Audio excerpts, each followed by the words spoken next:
हे rectangle loop जे आहे व्ही इतक्या वेगानं व्ही इतक्या व्हेलॉसिटीनं आपण इकडं मूव्ह केलेलं आहे आणि याला बाहेरून एक्स्ट्रा मॅग्नेटिक फील्ड बी लावलेलं आहे आणि हे बी मॅग्नेटिक फील्ड ह्या प्लेनला परपेंडिक्युलर आहे.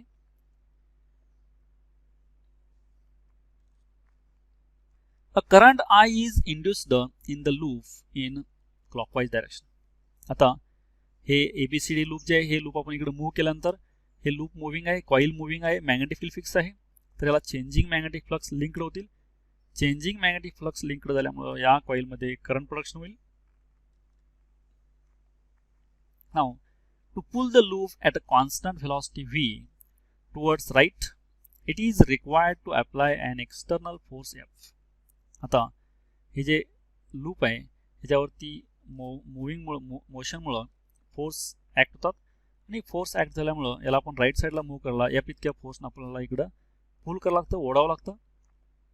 आणि ओढल्यानंतर ह्यामध्ये जे करंट प्रोडक्शन झालेलं आहे ह्या करंट प्रोडक्शन झाल्यामुळं हे करंट कॅरिंग कंडक्टर आहे आणि हा करंट कॅरिंग कंडक्टर जे आहे हा current carrying conductor subjected to extra magnetic field, बाहेरच्या मॅग्नेटिक फील्डच्या सानिध्यामध्ये हा करंट कॅरिंग कंडक्टर आल्यामुळं ह्या करंट कॅरिंग कंडक्टरवरती फोर्स एक्सपिरियन्स होतो.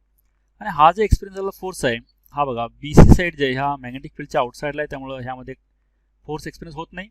AB साईड जे आहे AB साईडवरती ॲक्ट झालेला फोर्स F2 आहे, DC साईडवरती ॲक्ट झालेला फोर्स F3 आहे आणि AD साईडवरती ॲक्ट झालेला फोर्स F1 आहे. आपण हा राईट हँड रूलनुसार किंवा फ्लेमिंगच्या लेफ्ट हँड रूलनुसार फ्लेमिंगच्या राईट हँड रूलनुसार हा फोर्स जे F2 आहे हा F3 आहे. मग F2 आणि F3 जे आहेत हे दोन्ही इक्वल आणि अपोजिट आहेत त्यामुळे ते कॅन्सल होतात.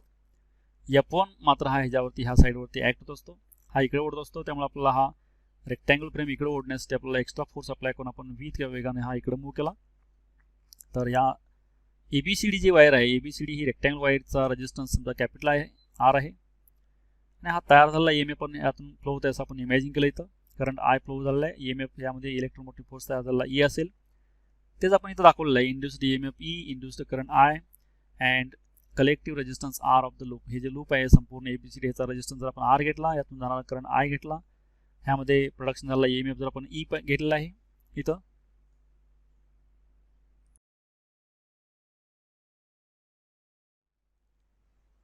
नेक्स्ट आपण ही कॉईल व्ही इतक्या वेगानं मूव्ह केल्यानंतर त्यावरती झालेलं वर्क डन जे आहे आणि याचा रेट जे आहे हे म्हणजेच पॉवर असते. Power to pull that coil is a rate of doing work on the loop is that is power.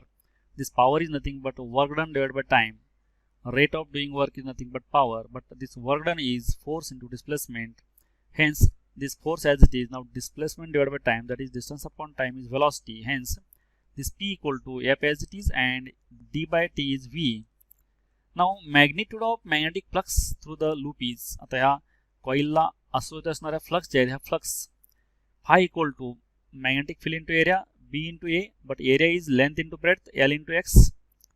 According to Faraday's law, the magnitude of induced EMF, आता ज्या फ्लक्स आहेत ह्या फाय ह्या कॉईलला असोसिएट असल्यामुळं linked असल्यामुळं त्या कॉईलमध्ये produce झालेला EMF जे आहे according to Faraday's law E equal to D phi by D T. आपण इथं फक्त व्हॅल्यू घेतलेलं आहे, मॅग्नेट्यूड घेतलेलं आहे, मॉड घेतलेलं आहे, त्यामुळे मायनस साईन विचारात घेतलेलं नाही.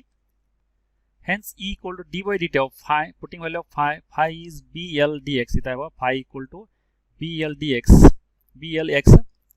Now B and L is constant, hence d by dt of x, that is dx by dt. Rate of change of displacement with time, this is velocity. Hence BLV E is the EMF produced in that coil, E equal to BLV. Now the magnitude of induced current I.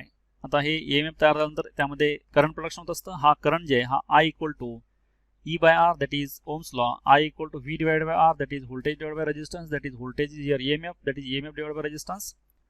But this EMF is already we have calculated here, E equal to BLV. Putting this value of E is equal to BLV, R as it is. Now, due to current I and magnetic field B, the forces F2 and F3 being equal and opposite cancel each other. आपण मध्ये diagram मध्ये पाहिले त्याप्रमाणे F2 आणि F3 जे forces आहेत हे equal आणि अपोजिट आहेत, ते एकमेकाला कॅन्सल करतात.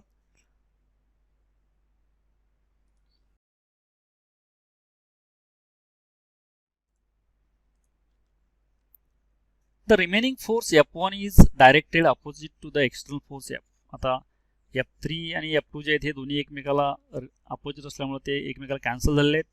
आता F1 जे हा Fच्या अपोजिट आहे, त्यामुळं F1 जे फोर्स आहे त्या वायरवरती ॲक्ट होणारा फोर्स, त्यातून जाणारा करंट, त्याची length into magnetic field ILB, this is the force F1. Now putting value of I is BLV by R, LB as it is.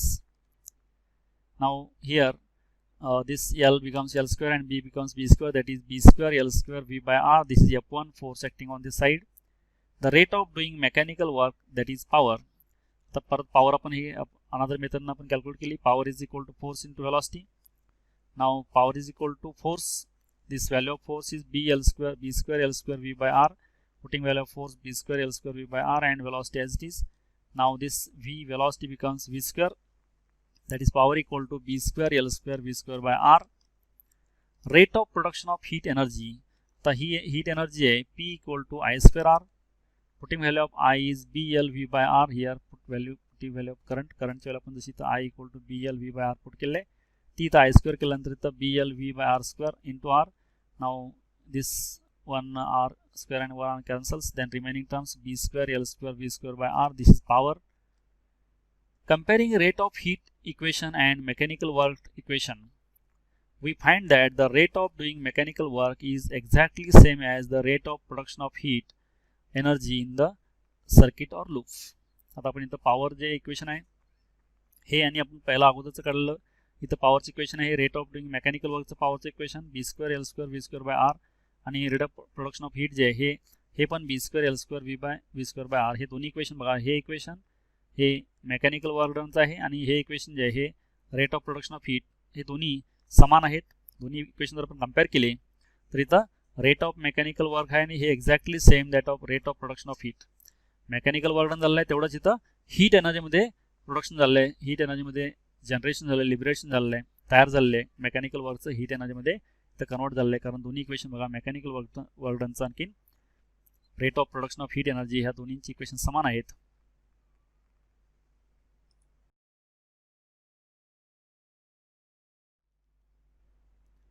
Now next point is eddy currents. Now consider this diagram. Here the relative motion between conductor and magnetic field induces a current in the conductor plate. याच्या पूर्वी आपण already Faraday's law मध्ये एक conducting coil असेल त्या कॉईलला आपण changing magnetic flux linked केल्यानंतर त्या कॉईलमध्ये करंट प्रोडक्शन होतं. आता आपण इथं कॉईलच्या ऐवजी आपण जर आपण हा रेक्टँगल मेटल सीट घेतला आणि या रेक्टँगल मेटल सीटला आपण जर चेंजिंग मॅग्नेटिक फ्लक्स असोसिएट केला, त्यामध्ये पण सेम आपण जर हा मेटल सीट कॉन्स्टंट ठेवून मॅग्नेटिक फील्ड चेंजिंग केलं किंवा मॅग्नेटिक फील्ड कॉन्स्टंट ठेवून हा मेटल सीट जे आहे हा मेटल सीट आपण मूव्ह केला मॅग्नेटिक फील्डमध्ये, तर चेंजिंग मॅग्नेटिक फ्लक्स ह्या मेटल सीटला लिंक्ड झाल्यामुळे ह्यामध्ये EMF प्रोडक्शन होतं आणि EMF मुळे करंट प्रोडक्शन होत असतं. The conduction electrons make up the induced current do not follow one path but swirl about within a plate as if they were caught in an eddy of water. Such a current is called an eddy current. आता इथं ह्या कॉईलला ह्या metallic प्लेटला changing magnetic field मिळाल्यामुळे यामध्ये current production होत असतं, पण हा करंट फ्लो होत नाही. एकाच ठिकाणी हे सर्क्युलर पाथमध्ये स्विल होतो, विर्ल होतो, जस्ट लाईक वर्लपूल, म्हणजे पाण्याचा भोवरा कसा असतो तसं त्या पद्धतीने एकाच ठिकाणी हे कॉन्सन्ट्रिक सर्कल असतात. कॉन्सन्ट्रिक सर्कल म्हणजे सर्व सर्कलांचं सेंटर एकच असतं. अशा प्रकारे ह्यामध्ये करंट प्रोडक्शन होत असतं. आणि हा जे काही एडी करंट आहे हे एडी करंटची स्पेशल प्रॉपर्टी आहे, लार्ज अमाऊंट ऑफ हीट इथं प्रोडक्शन होत असतं. हा changing magnetic flux associate with this metallic सीटला हा चेंजिंग मॅग्नेटिक फ्लक्स लिंक्ड झाल्यामुळे हा करंट तयार होतो आणि हा एकाच पर्टिक्युलर सर्क्युलर फॉर्ममध्ये फ्लो होत असतो. इथं ह्या ॲनिमेशनमध्ये दाखवले बघा, हे मॅग्नेट मूव्ह केल्यानंतर हा जे करंट आहे हा करंट हा इथं दाखवल्या पद्धतीने सर्क्युलर फॉर्ममध्ये रोटेट होतो, व्हील होतो. तर ह्याच्यामध्ये स्पेशल प्रॉपर्टी काय, हा करंट प्रोडक्शन झाल्यानंतर हा large amount of heat production होत असतं. इथं आता बी डायग्राममध्ये पहा, eddy currents are produced in a solid conductor plate. आता इथं एडी करंट सॉलिड कंडक्टर प्लेटमध्ये दाखवलं आहे. पहिली केस आहे ए, सॉलिड कंडक्टिंग प्लेट असेल त्यामध्ये करंट जे फ्लो झालं आहे ते करंटचे डायरेक्शन दाखवलं इथं. बी जे conducting plate swing like a pendulum. आता बी जे इथं बघा, ही कंडक्टिंग प्लेट जी अशी ही ऑसिलेशन केली म्हणजे जस्ट लाईक सिंपल पेंडुलम सारखे हे जर ऑसिलेशन झाले तर त्यामध्ये प्रोडक्शन झालं करंट इथं दाखवलेलं आहे. त्याच्यानंतर सी जे reducing an eddy current due to discontinuous structure of an plate. तर ही जी प्लेट आहे, ह्या प्लेटमध्ये आपण जर ऑसिलेशन केल्यानंतर ही प्लेट एक्स्टर्नल मॅग्नेटिक फील्डला त्यामध्ये करंट प्रोडक्शन सर्क्युलर होतो. म्हणजे सर्क्युलर करंट हे रिड्यूस करण्यासाठी, कमी करण्यासाठी असे प्लेटमध्ये आपण स्लॉट्स पाडले. त्या स्लॉट पाडल्यानंतर परत ही प्लेट जर आपण ऑसिलेट केली तर ह्यामधला एडी करंट जे हा एडी करंट कमी होतो, रिड्यूस होतो. एडी करंट रिड्यूस करण्यासाठी असे स्लॉट्स फॉर्म करतात. हे ह्या डायग्राममध्ये दाखवले बघा. रिडक्शन इन एडी करंट, ह्यामध्ये अशी डायरेक्ट प्लेट ऑसिलेट केल्यानंतर जास्त एडी करंट तयार होतो. असे स्लॉट्स केल्यानंतर हे सर्क्युलेट होण्यासाठी याला ऑब्स्टॅकल तयार होतं, अडथळा होतो. त्यामुळे ह्यामध्ये सर्कल्स जास्त सर्क्युलर करंट तयार होत नाही, त्यामुळे एडी करंट कमी तयार होतो.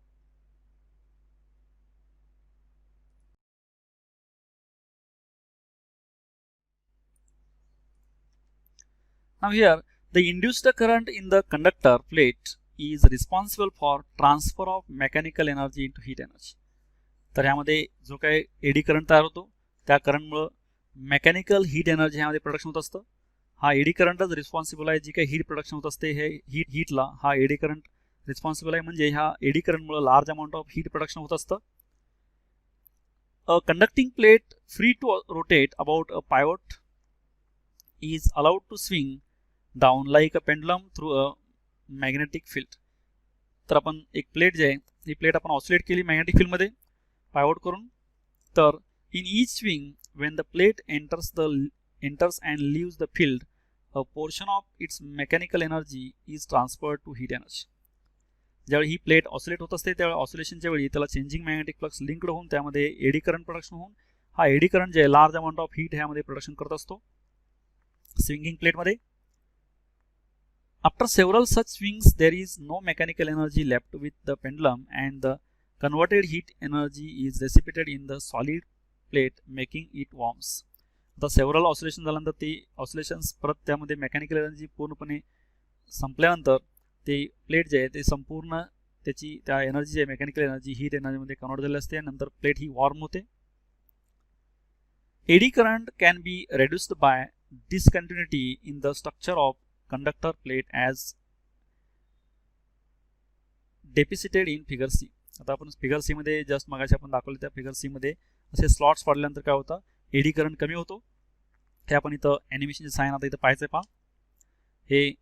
पहा ही प्लेट आहे आणि हे दोन मॅग्नेट्स आहेत. बघा हे दोन मॅग्नेट्स आहेत. ह्या दोन मॅग्नेटिक फील्डमध्ये आपण ही प्लेट जी प्लेट आपण ऑसिलेट केली तर इमिडिएटली इथं स्टॉप होते. कारण यामध्ये हे प्लेट जे ही प्लेट मुव्हिंग असते वेळी त्यामध्ये एडी करंट तयार होतो आणि तो एडी करंट जे आहे ह्या एडी करंटला परत नेक्स्ट मुवमेंटला तो अपोज करतो. त्यामुळे हे इझिली ऑसिलेट होत नाही, परत तिथं थांबतं हे एडी करंटमुळं. त्याच्याऐवजी आपण जर ह्या प्लेटला स्लॉट पडले असे, स्लॉट पडल्यामुळे एडी करंट कमी तयार होतो. कमी एडी करंट तयार झाल्यामुळे हे अपोजिशन पण कमी होतं आणि हे इझिली ही प्लेट ऑसिलेशन होते पहा. ह्याच्यामध्ये ही प्लेट इझिली ऑसिलेशन होत असतं ह्यामध्ये स्लॉट्स पडल्यामुळं. ते जर आपण ही प्लेट अशी पूर्ण प्लेट घेतली तर ह्यामध्ये जास्त एडी करंट तयार होतो. जास्त एडी करंटमुळे तो परत काय होतं, परत नेक्स्ट मुवमेंटला तो अपोज करतो. तर फास्टली ही कॉईल जे आहे हे ऑसिलेट होत नाही. ह्यामध्ये केसमध्ये बघा थोडं स्लोली हे ऑसिलेट होतं आणि ह्यामध्ये थोडेसे स्लॉट पडले आहेत. पूर्णपणे स्लॉट इकडे क्लिअर केले नाहीत. हे पण हे कमी ऑसिलेशन होतं. परत नेक्स्ट आपण हे असे स्लॉट्स पाडून हे बघा पूर्णपणे स्लॉट्स आहेत आणि या स्लॉटमध्ये आपण जर हे परत त्याला ऑसिलेशन केल्यानंतर काय होतं, एडी करंट कमी तयार होतो कारण हे स्लॉटमुळे आणि हे इझिली ही प्लेट ऑसिलेट होत असते.